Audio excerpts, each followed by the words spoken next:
ప్రస్తుతం మనతో పాటు దాసరి మనోహర్ గారు ఉన్నారు, పెద్దపల్లి మాజీ ఎమ్మెల్యే.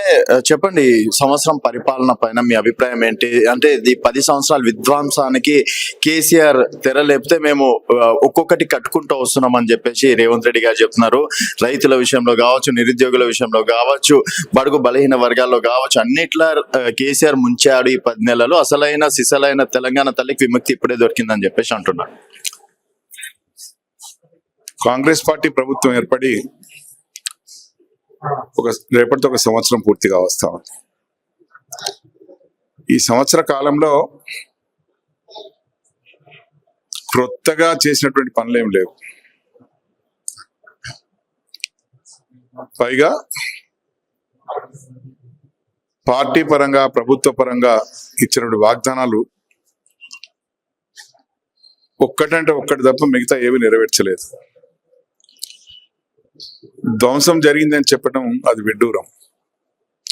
2014 ముందున్నటువంటి ప్రభుత్వం ఏది? ఆ రోజు కూడా కాంగ్రెస్ పార్టీ ప్రభుత్వం ఉంది కదా.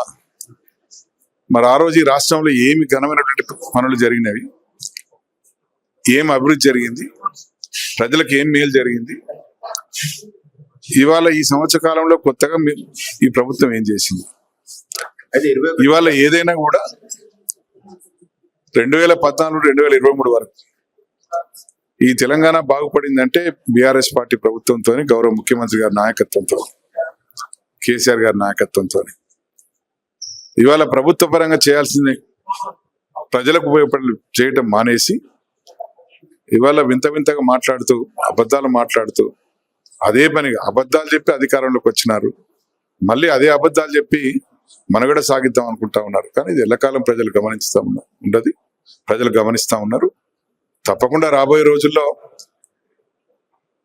వాళ్లకు ఖచ్చితంగా ఈ ప్రజలకు గుణపాఠం చెప్తారు. ఎందుకంటే ప్రజలు మానసికంగా చాలా ఇబ్బందులు పడతా ఉన్నారు.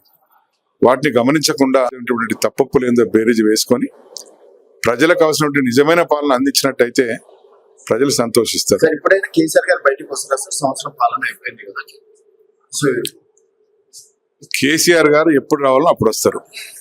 కేసీఆర్ గారికి తెలంగాణ అంటేనే ప్రాణం, తెలంగాణ ప్రజలంటేనే ప్రాణం.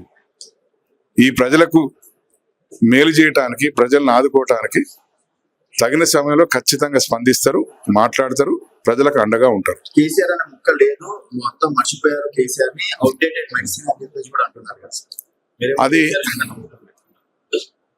అది ఇట్లా మాట్లాడే వ్యక్తులకు బహుశా లోక జ్ఞానం తక్కువేమో.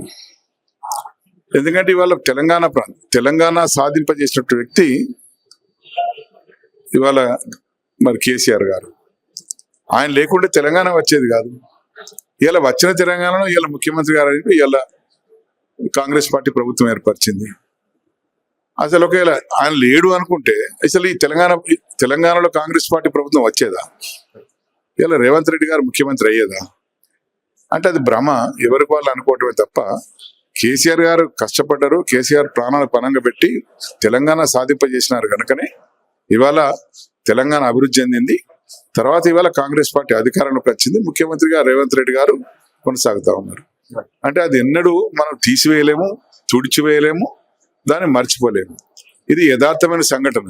ఇది వాళ్ళకు తెలుసు, ప్రజలకు తెలుసు, అందరికీ తెలుసు. కాకపోతే రాజకీయాల కొరకు మాట్లాడిన మాటలు వ్యర్థమైనటువంటి, వాస్తవాన్ని గ్రహించి మాట్లాడితే ప్రజలు సంతోషిస్తారు. ఇప్పుడు 21,000 రుణమాఫీ కావచ్చు, 50,000 ఉద్యోగాలు కావచ్చు, స్కిల్ యూనివర్సిటీలు కావచ్చు, ఇవన్నీ ఇందిరమ్మ రాజ్యంలో వచ్చినాయి అంటున్నారు.